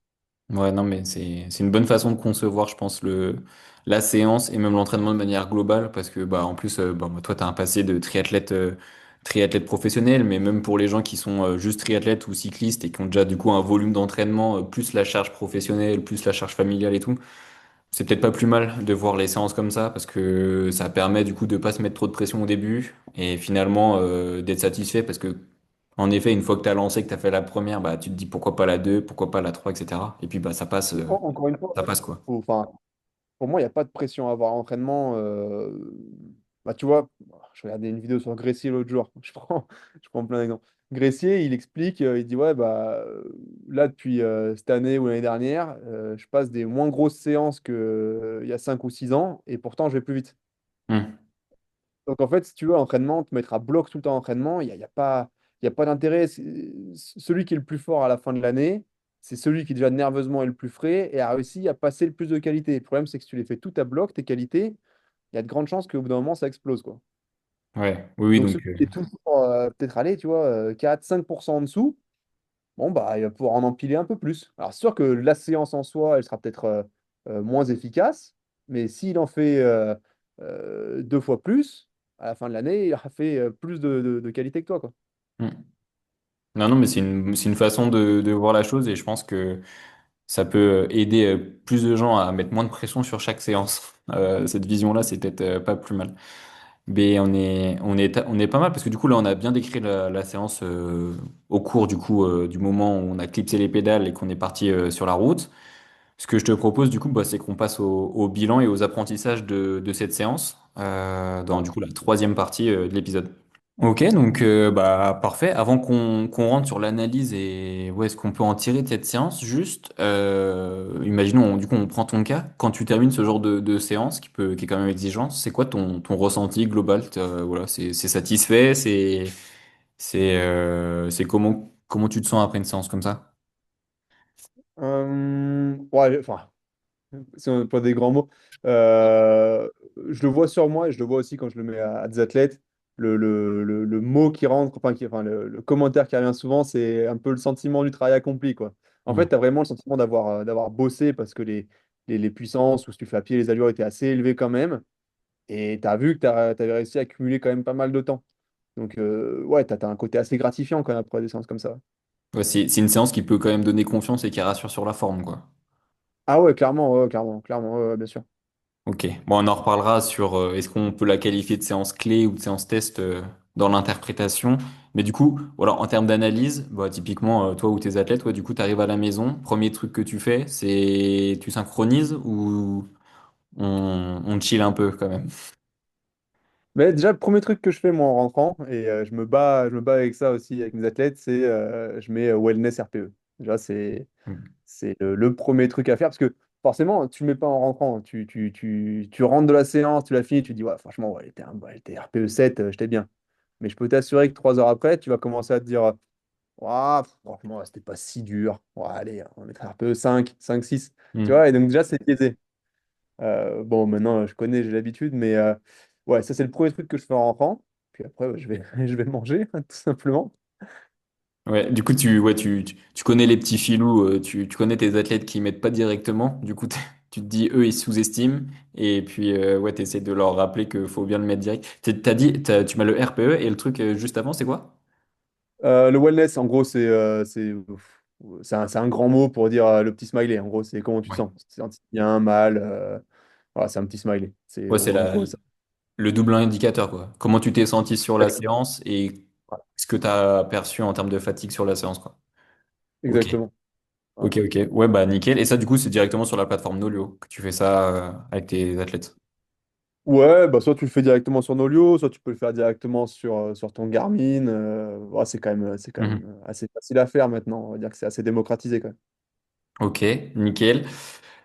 Toutes les informations, est-ce que tu attends des commentaires particuliers qui renseignent des choses ou est-ce que tu attends, voilà, que ouais, t'attends un retour un peu plus spécifique de leur part en plus de ça? Non.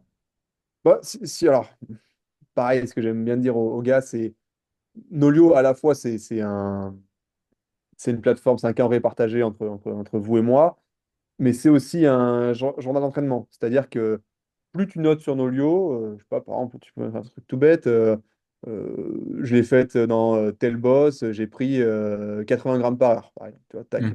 Bon, on a ces infos-là. Oui. Si tu remets la même séance dans un an ou dans 8 mois et qu'on veut comparer, même si pour moi, des fois, comparer, il y a tellement de paramètres qui rentrent en compte, c'est un peu tout et rien dire, mais au moins, on sait ce qu'il y avait, tu vois. Si tu veux, moi, déjà, je regarde toutes les séances d'athlètes, du footing de 30 minutes jusqu'à une spé full de 6 heures. Je regarde tout et je constate en tout cas, après, est-ce que je suis le seul, je sais pas, mais plus l'athlète échange et plus il met de petits commentaires, plus il progresse. Je dis pas que c'est forcément le meilleur, mais en tout cas, c'est celui qui part d'un point A et qui va à un point B très élevé. Après, il n'y a pas besoin de marquer un roman à chaque fois, mais en tout cas, s'il ressent le besoin de me dire une station ou même juste de me dire, ouais, franchement, trop content, j'avais des bonnes jambes, ça me va aussi, tu vois. Non, mais je pense Si que... tu veux, je Pardon. réclame pas de commentaires, mais s'il y en a un, je crache pas dessus, quoi, au contraire. Et je pense que même en tant qu'entraîneur, ça peut être un retour, enfin un moyen d'avoir un feedback assez facile sur l'état d'esprit de l'entraîner, quoi. Si il a tendance à mettre beaucoup de choses, bah c'est oui, forcément, je pense que l'implication, elle est au max du max. Et que Ouais, c'est vrai clairement. que ouais, si d'un coup tu vois qu'il y a un peu moins de messages, un peu moins de descriptions, c'est que ouais, il y a peut-être un truc en dessous. C'est une petite alerte pour toi en tant qu'entraîneur. Ça peut être un bon outil. Ouais, il y a pas mal de petites choses comme ça où tu peux voir la fatigue nerveuse du gars, tu vois. Enfin, bon, ça Ah, pourrait faire un podcast entier, mais il est il y limé a là. pas mal. Le gars, il est limé. Ouais, Il ne voit plus rien. Tu fais là, faut faire quelque chose là. tu vois, c'est ça. Puis, genre, la séance, elle faisait peut-être 2 heures et il va faire 1h55. Alors que d'habitude, il fait toujours 2 heures, voire un peu plus. Bon, tu vois, il y a des petits trucs comme ça où tu te dis, ah, il est Ouais. bien fatigué, le gars.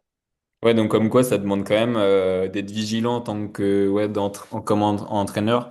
Avec t'as plein de signaux à regarder parce que du coup bah là bah pareil on va reparler dans le dans tout ce qui est analyse mais du coup bah tu vas avoir les puissances et tout puis t'as tout le non donné mais caractéristique de l'individu faut faire gaffe quoi. Qui est souvent même le plus important, franchement. Oui. Bah, du coup, on est pas mal. On repart du coup juste sur le ressenti. Cette séance, elle est quand même du coup taxante en termes d'énergie. Qu'est-ce que toi, tu mets en place pour la récup, voilà, sur le moment, au moment où on termine. Tu as parlé de nutrition, je crois que la Ouais. bouffe, c'est important. Mais voilà, qu'est-ce que tu mets en place du coup, bah, là, pendant les quelques minutes après la séance, et puis bah, sur un peu plus long terme pour du coup pouvoir bien tirer tous les bénéfices de la séance. Bon, déjà, je vais rester sur le fait de bien manger. Bon, ceux qui voient à quoi je ressemble sauront que je suis un triathlète qui n'est pas fâché avec son assiette. Oui, il y avait des images. J'invite à retourner sur les vlogs, du coup, il y a 4 5 ans avec Tristan où on te voit pas fâché, ouais. Ouais, voilà, c'est ça. Pas fâché avec le dessert. Et enfin, bon, je peux en parler parce que j'ai quasiment tout testé, hein, du complexe, même si maintenant c'est un peu moins à la mode, jusqu'au bot de presso. J'ai un peu tout testé. Et pareil, je renvoie les gens vers Kylian Jornet, parce que c'est un athlète que je trouve passionnant, qui avait fait un petit diagramme comme ça où il mettait en gros, tu avais une courbe sur l'efficacité de la méthode de récupération et une courbe sur le prix. Voilà. Hmm. Enfin, un point, voilà, tu avais abscisse le prix et ordonnée le niveau de récupération de la méthode. Et il plaçait comme ça les trucs. Et en fait, tu te rends compte que le meilleur moyen de récupérer, et je suis arrivé au même constat que lui, hein, c'est la sieste, dormir. Ouais. Oui, donc faut Et pas même hésiter à sans parler dormir. de sieste, ouais, parce que je suis pas, tu vois, je fais pas beaucoup de sieste. Par contre, ouais, moi, le sommeil, la qualité du sommeil, me coucher tôt, relativement à la même heure, et me lever à la même heure, pour moi, enfin, ça change tout, hein. J'ai pas besoin de faire de sieste. je ne suis pas fatigué dans mes entraînements, ou du moins je tolère bien la fatigue. C'est, on peut faire ce qu'on veut, hein. On peut acheter un pistolet de massage, des bottes. Encore une fois, j'ai tout essayé, donc je peux en parler, hein. J'ai fait le bon pigeon surtout. Ouais, bah Non, après, non. c'est toujours un peu aussi pas forcément le piège qui nous est tendu, mais c'est vrai qu'on nous vend des trucs qui peuvent nous permettre sur le papier, enfin sur le papier, ou justement pas sur le papier, mais qui nous permettraient dans l'idéal de mieux récupérer. Et en fait, oui, souvent le plus simple pour l'instant de tous les sportifs que j'ai entendus, en tout cas d'un certain niveau et tout, oui, en fait, ils disent ouais, se reposer, se déconnecter, si tu y arrives, Ah, c'est ça le meilleur, exactement. quoi. Ça, et aussi, comme tu dis, se déconnecter. Ce que tu dis, c'est hyper important. Euh, pour moi, ouais, si tu veux faire une sieste, tu fais une sieste, mais tu te mets sur ton canapé et tu scrolles sur Strava, bah, Mm. tu restes connecté. Tu vas dire, ah, ok, j'ai fait une bonne séance, mais alors lui, machin, tiens, sur tel segment, je suis allé plus vite, moins vite. Non, non, c'est, tu te mets sur ton canapé, tu te mets un film, tu allumes la console, juste, tu fais autre chose, quoi. Mm. Mais, ou ceux qui doivent aller au boulot derrière, mais voilà. C'est, ouais, pour récupérer, malheureusement, il y a pas de raccourci, quoi. Il n'y a pas de méthode magique. Euh, bien qu'on voudrait te le faire croire ou te le vendre, ça, c'est peut-être des micro-pourcentages. Et très honnêtement, si déjà tu dors pas comme il faut et tu manges pas suffisamment, pareil, hein, je reprends l'exemple de tu vois, Nouchka Diet, tiens, sur les réseaux, s'ils veulent la suivre, c'est assez intéressant ce qu'elle fait. Elle est. J'avais vu un de ses réels qui disait que, en gros, avant même de vouloir combler macro ou micronutriments, déjà, comble tes kilocals. Mm. Si tu fais une journée où tu consommes 3000 kilocals, mange 3000 kilocals et après, tu verras un petit peu la qualité de ce que tu manges.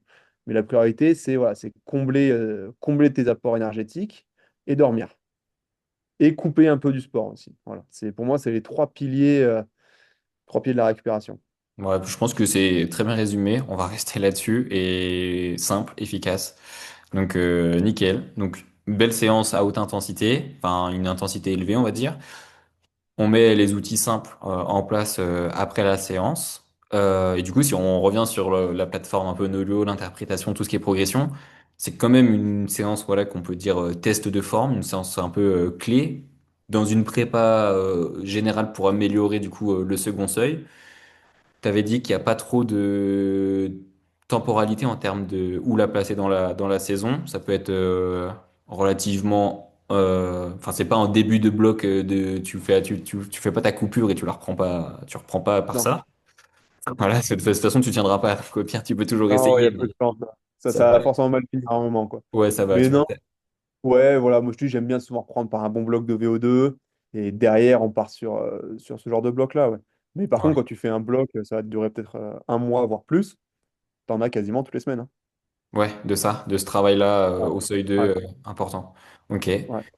Et donc ça peut être sur des objectifs assez variés, mais du coup, comment toi tu interprètes voilà, les résultats? On va faire un scénario positif, tu maintiens toutes les répétitions, RPE7 c'est validé, il n'y a pas de dérive cardiaque. Comment tu l'interprètes et c'est quoi la suite du coup de cette séance dans les semaines qui suivent? Ça amène vers quoi? Déjà, tu vois, souvent celle-là, c'est celle que je vais mettre en fin de bloc. Un petit peu comme le gars ou la fille, hein, peu importe, comme l'athlète aura déjà cumulé au moins 4 ou 5 séances à cette intensité-là. Ça permet aussi de voir s'il la maîtrise, s'il la connaît, s'il a progressé, pas progressé. Après, de manière générale, sur les blocs, bah, tu vois, je fais pas mal. Je reprends un petit peu la méthodologie de Tristan là-dessus. Euh, En gros, comment dire, j'augmente progressivement la charge. C'est-à-dire, tu vois, souvent, le premier bloc, tu vas avoir 6 fois 5 minutes. On va passer sur 4 fois 7, 5 fois 7, etc., etc. Après, bon, je peux faire des trucs un peu plus ludiques et mettre des petits twists à l'intérieur, histoire que ce soit un peu moins monotone. Des choses qui n'ont pas forcément un intérêt physiologique énorme, mais bon, c'est plus rigolo que Oui. 6 fois 5, tu vois, 5 fois 7, etc., etc., quoi.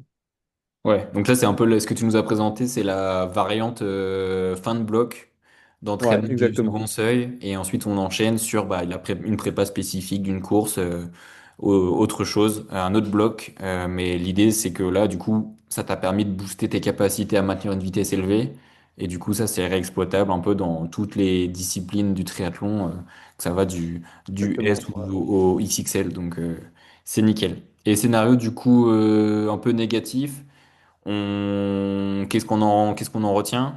Qu'est-ce qu'on retire? Et du coup, voilà, comment toi tu le gères en tant que coach quand ça revient pas terrible, terrible.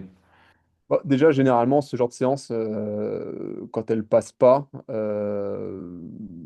dans 9 cas sur 10, tu vois, bah, encore une fois, ce que je dis, pourrait baisser les watts, mais dans 9 cas sur 10, l'athlète, il la bâche, il arrête tout simplement. Hmm. Et tu peux être sûr que dans la demi-heure, j'ai un WhatsApp. Parce que, bon, tous Hmm. mes athlètes ont mon numéro, donc j'ai un WhatsApp un peu catastrophique en me disant ah, c'est la fin du monde. Ouais, bah, tous Mais je les critique athlètes. pas, mais je suis le premier, enfin, j'étais le premier à le faire, donc je critique pas du tout et je comprends complètement, donc je le prends pas à la légère, bien au contraire. Donc après, j'ouvre Nolio, je suis dessus généralement et on analyse ça un petit peu ensemble. Tu vois, je par message, je dis ok, mais effectivement, attends, au boulot, c'est passé comment aujourd'hui? Ah ok, ouais, t'as eu une grosse Hmm. journée, t'as fait en fin de journée, ou alors ouais, ça fait 2 nuits que tu dors pas. Ah ouais, mais attends, c'est vrai que tu avais fait une bonne séance dimanche, tu es un petit peu au-dessus de tes allures, est-ce que tu as bien récupéré? Tu vois, faut trouver en fait, parce qu'il n'y a pas de raison qu'elle passe pas, surtout si Oui. c'est au milieu du bloc. Si tu as cumulé 30 minutes la semaine dernière, je ne sais pas pourquoi 35 minutes cette semaine, tu n'y arriverais pas, tu vois. Quitte à Hmm. ce qu'il y ait une petite dérive ou quoi, mais il n'y a pas de raison que tu bâches au milieu. Enfin, théoriquement, il n'y a pas de raison, donc on va essayer de trouver pourquoi tu as bâché, parce que c'est pas juste parce que tu es nul, ça c'est sûr que non. Mais qu'est-ce que moi, en tant qu'entraîneur, peut-être j'ai mal fait dans la prog? Hmm. Où est-ce que moi je me suis trompé? Où est-ce qu'on n'a peut-être pas assez communiqué? Voilà, enfin, en gros, ça, on se remet en question. Non pas qu'une séance est catastrophique et que toute la programme est en question, mais c'est plutôt, elle n'est pas passée, comment on peut faire pour que ça n'arrive plus? Ou Hmm. du moins, comment rediriger le tir pour la prochaine fois, quoi. Bah, c'est là que c'est intéressant de voir que tu as quand même eu un passé en tant qu'athlète de bon niveau qui s'est tapé du coup pas mal de séances et du coup maintenant depuis quelques temps du coup entraîneur parce que tu as vraiment ce double rôle, je trouve que tu es capable d'avoir le recul sur bah, voilà, comment ça s'est passé ta séance, comment ça s'est passé autour dans ta vie. Et puis ce qui est cool, c'est qu'on voit que voilà, tu es capable aussi de te dire, bah attends, peut-être que moi je me suis un peu loupé dans quelques entraînements avant, donc on va regarder tout ça. Mais comme tu le dis, normalement, il n'y a pas forcément de raison que ça se passe mal, étant donné que ça arrive en fin du compte de construction. Et du coup, bah, j'en profite pour dire que voilà, toutes les séances qu'on expose dans ce podcast, bah, c'est ça, hein, c'est des séances qui sont un peu tirées du chapeau. C'est pas à reproduire à la lettre et au contraire, bah, comme tu le disais, là c'est un truc que tu viens faire progressivement, par exemple dans un mois de bloc où tu fais 2 fois des séances de ce type-là dans la semaine. Donc ça fait beaucoup de séances de ce type-là. Et donc tu arrives à la fin du bloc à 3 fois 10 minutes plus une répétition de 10 minutes à RPE 7. Donc oui, normalement, l'entraîneur, quand il construit la chose et qu'il pose cette séance-là sur le nolio de l'athlète, dans l'idée, il y a pas de raison que ça se passe mal. Et si ça se passe mal, bah, de toute façon, voilà, faut checker, faut prendre son temps. Il n'y a pas normalement de panique spéciale à avoir, quoi. C'est une séance comme Non, une autre, c'est une séance. Et puis, bah, de toute façon, la semaine prochaine, la vie continue et il y aura d'autres séances. Donc, il y aura moyen de faire ses preuves. exactement. Bon, nickel. Je crois que j'ai oublié une question que j'aime plutôt bien. C'est quoi la genèse de cette séance? Un peu comment elle est née dans ton esprit? Comment ça se fait que voilà, elle a cette forme-là et que tu la donnes? Bon, ben, 3 fois, enfin, cumuler pas mal de temps au seuil, c'est pas moi qui l'ai inventé, hein, Oui. c'est quelque chose de déjà beaucoup fait. Et encore une fois, je vais pas m'attribuer le mérite d'avoir inventé des 10 minutes au seuil, hein. Oui, oui. Après, le côté 3 fois 10 plus RPE 7, moi, ça, je l'ai jamais vu. Alors après, il y en a sûrement d'autres qui l'ont fait que moi, mais comme je te dis, en fait, moi, j'aime bien entraîner ou proposer des choses aux athlètes qui m'auraient fait plaisir. Et je trouve ça sympa quand même de. Enfin, en fait, si tu veux, j'écoute pas mal de podcasts, je lis beaucoup, je regarde des vidéos et machin. Et, et ouais, je trouvais ça sympa bon, souvent, je crée des séances en écoutant un podcast ou un machin comme ça. Et je trouvais ça sympa, ouais. C'était sûr, c'était de me dire, attends, comment est-ce que je peux vérifier que l'athlète ait bien compris l'allure, qu'il l'ait bien imprégné et possiblement mesurer une progression sans faire un test maximal en plus. Mm. Bon, bah, on va tester comme ça. Alors après, je teste et puis on verra si ça marche.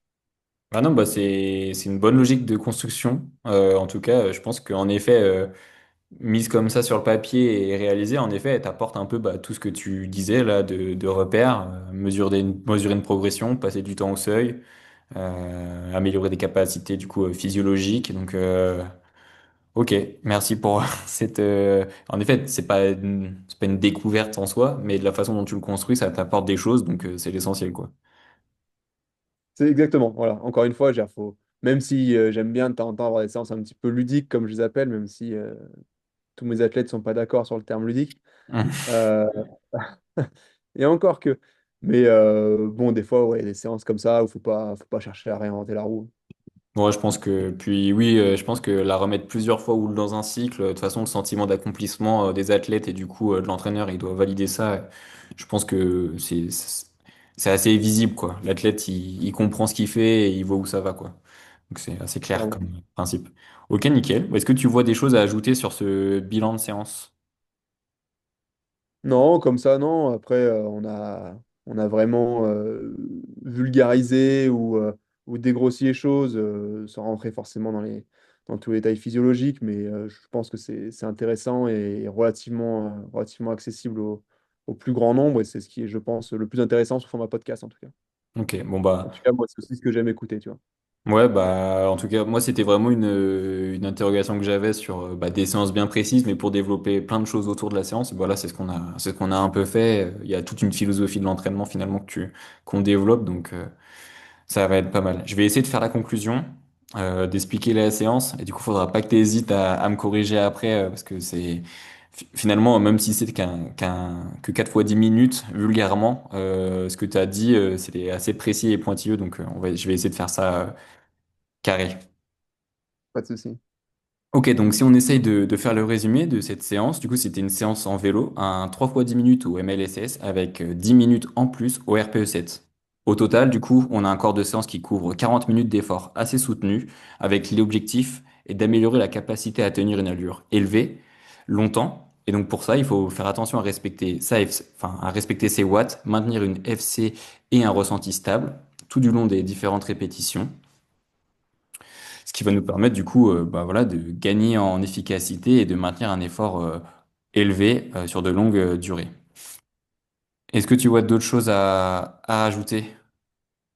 Non, non, je pense que c'est plutôt bien résumé, hein. Ouais, voilà, c'est arriver à pousser un petit peu tous les leviers de façon à avoir une intensité assez élevée, donc que ce soit cardio, RPE, tout ça, mais sans dérive, effectivement. Je pense que c'est le meilleur résumé qu'on puisse en faire. Bon, parfait. Bah, du coup, je laisserai les gens remonter un peu dans le podcast si il leur manque quelques petits points clés. Bah, merci, on a été, je pense, assez complet. Avant qu'on se quitte, est-ce que tu as un petit coup de pouce à nous donner pour nous aider à la passer, cette séance? Une préconisation pour que ça se passe bien? Franchement, manger des Haribo, hein, manger des bonbons, Ah, ça c'est Haribo. c'est la base de toute bonne séance. Donc, vous l'aurez compris, je suis pas fâché avec mon assiette, comme j'ai dit dans le podcast. Donc, ouais, n'hésitez pas. Et encore, même plus, tu vois, je dis des Haribo, c'est une connerie. Manger des Lutti Flexifizz. Voilà, pour les connaisseurs, vous irez chercher ça. Ok, parce que là, j'allais te demander justement quoi? Plutôt crocodile, plutôt ourson? Non, Non. Lutti Flexifizz. Ok. Moi, je mettrai la référence pour ceux que ça intéresse, je mettrai une image. Ok, nickel. Bon, c'était une séance quand même vraiment chouette. Elle mobilisait pas mal de compétences et puis ça permettait d'apprendre à apprendre pas mal sur soi-même avec cette notion de RPE, donc ça va être vraiment top. Est-ce que tu as t'as un coach ou un athlète qui pourrait aussi nous partager une séance un peu comme ça qui nous permet de nous questionner sur enfin, des méthodes d'entraînement et d'avoir une réflexion sur voilà, comment faire pour voilà, être plus complet, de compléter sa bibliothèque d'entraînement en tant qu'athlète? Ouais, mais tu vois, bah là, ça m'a fait tilt là, il y a quelques secondes. Il y a un entraîneur que j'apprécie, qui est vraiment sympa et qu'on n'entend jamais en podcast, c'est William Haas. Ok, bah, Voilà. nickel. Bah, je vais essayer je le contacterai, je lui présenterai le podcast et puis je dirai que je viendrai de ta part. Je sais pas si. Voilà. Après, forcément, tu peux essayer de demander à Tristan aussi, mais je pense que il est un Hmm. emploi du temps de ministre. Ouais, je pense que voilà. Puis vu que bah du coup on va en parler, on arrive du coup à la fin de cet épisode, mais et du coup bah merci pour tout ce partage. On arrive sur la saison 2026. Tu parlais de Tristan, vous avez monté un nouveau truc. Est-ce que, voilà, qu'est-ce qu'on te souhaite pour 2026 à toi? Et puis, voilà, qu'est-ce que tu voudrais, qu'est-ce que tu souhaiterais pour 2026 dans l'idéal? Franchement, que ça continue comme fin 2025, là, comme les mois de novembre, décembre 2025, que ça continue pareil. Moi, je veux pas plus, juste voilà, que ça continue, que tout roule. Je m'éclate dans ce que je fais, je prends beaucoup de plaisir. Et juste si, souhaiter de la réussite à mes athlètes, voilà, tout Hmm. simplement. Ok, ouais, du coup, dans les structures que tu as, je les rappelle, du coup, Exactement. FG Croutry et du coup, le triathlète.fr que tu vas accompagner du coup avec Tristan. Donc ouais, une réussite à ces deux structures et un bon développement, qu'il y ait une bonne esprit d'aventure pour tous les athlètes que tu vas accompagner du coup. C'est ça, exactement. T'as bien résumé. Bon, super. Merci beaucoup. Puis bah à la Bah, merci. prochaine. Ouais, merci à toi pour l'invitation et puis à une prochaine. Ouais. Voilà, c'est la fin du 12e épisode. Merci Franck Guillon pour ce moment d'échange autour d'une séance de vélo à destination des triathlètes et des cyclistes de tout niveau souhaitant améliorer leur capacité à tenir un effort soutenu. Grâce à cet échange, Franck nous délivre les clés principales pour réaliser cette séance de 3 fois 10 minutes au MLSS plus 10 minutes au RPE7, avec entre 3 et 5 minutes de récupération entre les blocs. L'important reste d'adapter cette méthode à son expérience, son objectif, son envie. Il faut veiller à rester à l'écoute de ses sensations, respecter les allures et bien sûr suivre les temps de récupération après les séances pour pouvoir répéter dans le temps les entraînements. On peut suivre les aventures de Franck sur Instagram et suivre les aventures de coaching qu'il va avoir en 2026 sur la page Instagram de FG Crew Tri et triathlète.fr. Vous retrouvez toutes les informations dans la description de l'épisode. Moi, je vous donne rendez-vous sur la page Instagram de La Séance le podcast pour retrouver l'épisode 12, le combo MLSS plus RPE façon Franck Guyon. Merci pour votre écoute. N'hésitez pas à vous abonner, partager, commenter et liker. À bientôt pour une prochaine séance et d'ici là, bon entraînement. Ciao les sportifs.